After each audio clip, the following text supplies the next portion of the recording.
आपण गिरवले पाहिजे। त्यांनी जे मार्ग दाखवलेला आहे, मार्ग दाखवण्याचं काम आपण त्या मार्गाने चालण्याचं काम आपण केलं पाहिजे। कदाचित कांबळे जे आपण नगरसेवक झालात तर रस्ते बनवाल, पण त्या रस्त्यावरून चालायचं कसं हे मात्र भदंतच शिकू शकतात, त्याच्यापेक्षा दुसरं कोणी शिकू शकत नाही। कारण त्याचा अर्थ सर्वाभूती दया आणि साधू मनावे ऐशिया, जग ब्रह्मरूप जाण तेची साधूचे लक्षण, तुल्य निंदा तिरमौनी संतुष्टो एनकेनचित आणि के स्थितीर्मतीर भक्ती मान्य प्रिय नरहा। तुम्ही आम्ही सुद्धा चिखलात फसलेली गाय बाहेर काढतो आणि भदंतही चिखलात फसलेली गाय बाहेर काढतात। तुमच्यात आणि भदंत मध्ये काय फरक आहे सांगतो, लक्षात ठेवा। तुम्ही आम्ही गाय फसलेली काढत असताना एक विचार नक्की करू की ही दूध देते का,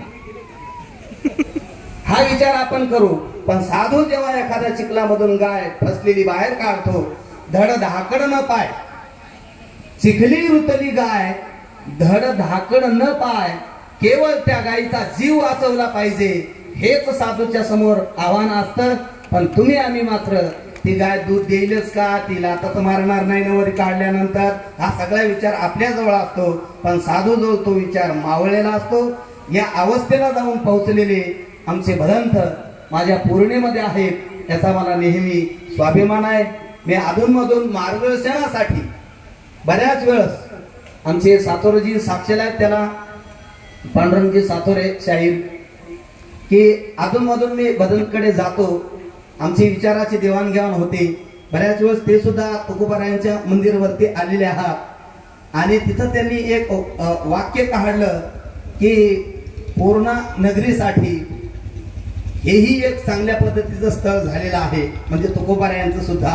म्हणजे अनेक धार्मिक स्थळ चांगल्या पद्धतीने झाले पाहिजे आणि तिथं ज्या ज्या धर्माचे जे जे लोक असतील त्यांनी त्या स्थळावरती जाऊन आपली जे काही साधना आहे ती प्रत्येकाने त्या स्थळावरती जाऊन साधना केली पाहिजे, हाच उद्देश भदंतच्या मनामध्ये असतो। खऱ्या अर्थाने हा उद्देश घेऊन निघालेला एकमेव जगात कोण असेल तर ते देवाच्या नंतर फक्त भूतलावरती साधूच असतो।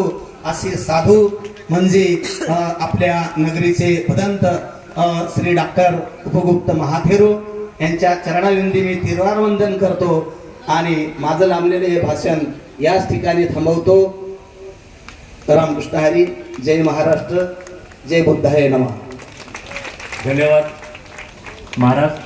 यानंतर आपल्या बुद्ध विहारातील भिक्खू पयावंशीजी यांना मी नम्र याचना करतो की कृपया आपलं मनोगत या निमित्ताने आपण व्यक्त करा।